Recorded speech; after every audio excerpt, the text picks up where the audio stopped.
So we're going to make some crackers, okay? These are going to be almond and sesame seed crackers, okay? Now, assuming you've sourced your almond flour and your sesame seeds correctly, this can be a part of a paleo diet. It's certainly low carb, it's a gluten-free diet, or cracker.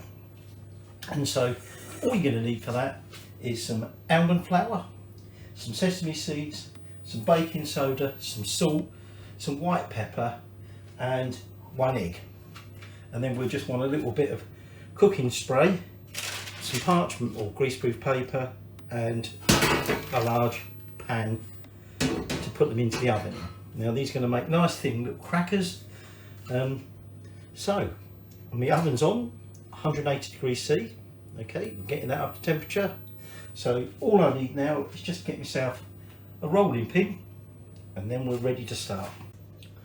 So I've got a cup of almond flour.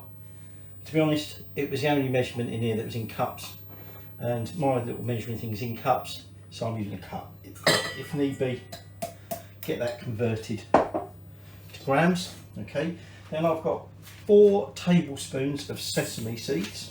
In they go. I've got, how much was it? 1/4 teaspoon of baking soda.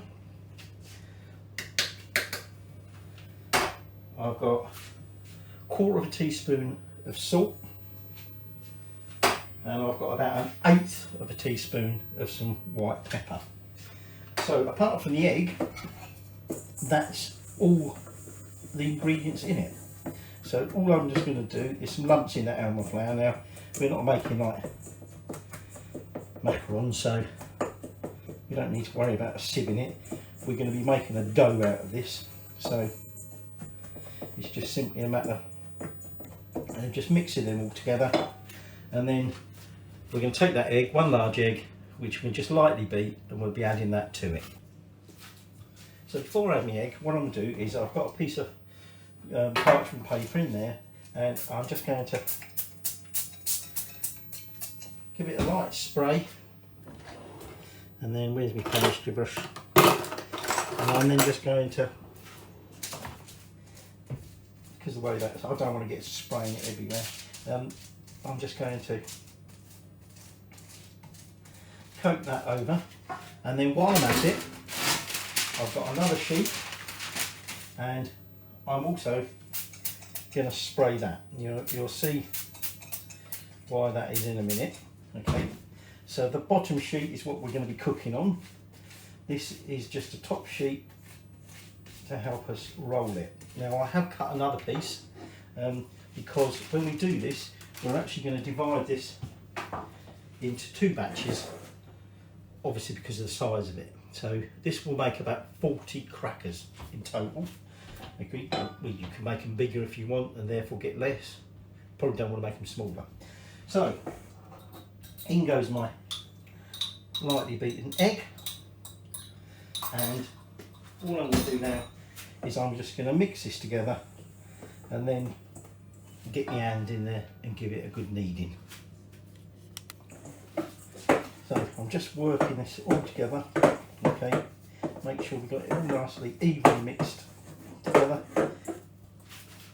Well, it's quite a nice sticky but not too sticky dough. And then all I'm going to do is I'm going to roughly divide that in half. Okay, I'm going to take my tray, I'm going to flatten that on there like that, and then actually I need to take that out of that tray because I'm going to roll it, so I need to take it out of the tray. So I'm just going to wash that hand, and then we're going to roll that out. So what I want to do is roll this out. Obviously if you could make it into a nice rectangular shape, it means that some of your crackers will be a lot more even, but just bear in mind it's not going to be the easiest thing to do is keep it as a rectangle. Now this wants to be really thin, okay, because it's going to be crackers, okay. So I think I've got it there fairly evenly done. So all I'm going to do is I'm just going to peel off that paper, okay, and we're going to keep that bit because remember we've got that other batch to roll. So now what we're going to do is we're going to pre-cut it before we put it onto that tray. So all I'm going to do is I'm just going to cut it with a knife. Like I say, if you've got a pizza cutter, you can use that. You don't have to cut it into squares, you cut it into whatever shape you like. And then all I'm going to do is I'm just going to cut it across this way. Now, we're then going to bake this in the oven, like I say, preheated to 180 degrees. And actually what I'm going to do is I'm just going to take these odd little bits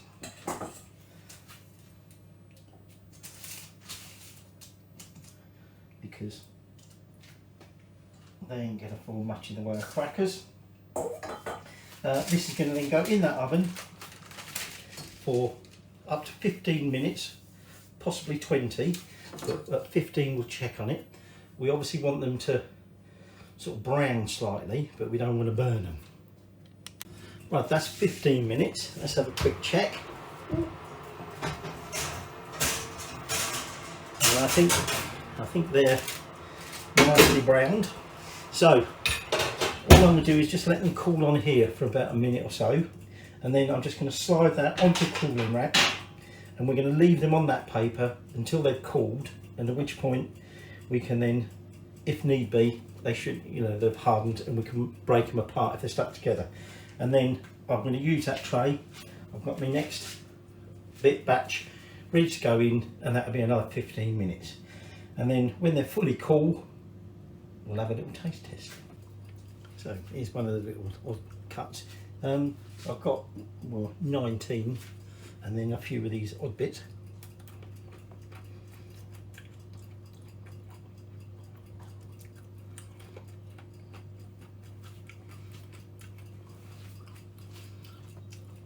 Quite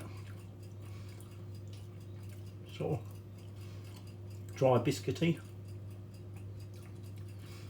You get the sesame come through, you get sort of a nutty crunchy flavour with it.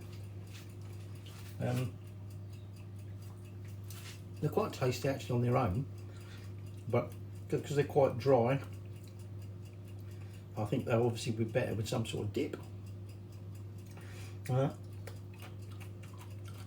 Possibly can hear that little crunch. So there you go, almond and sesame seed crackers.